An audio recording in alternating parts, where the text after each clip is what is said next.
Seven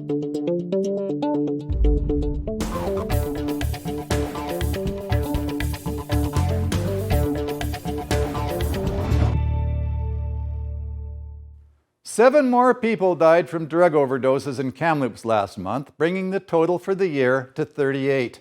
You've probably heard the numbers. Throughout BC, there were 176, with the year's total now past the 1,000 mark.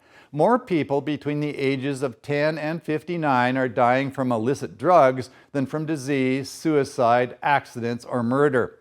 The NDP government seems to find comfort in the fact that the number of deaths was lower in May than it was in April, but the fact is there's nothing to cheer about. It's apparent the decriminalization experiment isn't going to be a solution.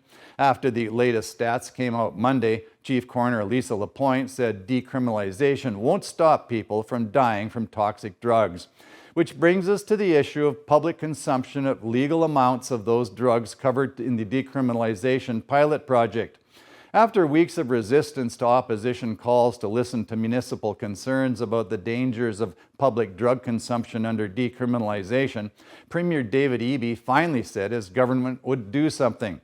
That was on the last day of the legislative session 5 weeks ago. What the something means isn't clear, and he hasn't elaborated on it. All he committed to was working with municipal partners to make sure protections are in place. Drugs in parks is a different piece of the puzzle than overdose deaths, or crime on the streets for that matter, but of course they're all connected. Where did the four pillars go? The government has been trying some things, and some of those things have failed. One of them is decriminalization. If he wants to continue tinkering around the edges, Eby could add public parks and playgrounds to the list of places where public drug consumption is banned. But if he wants to get serious, he should recognize that the decriminalization experiment is a failure and end it now.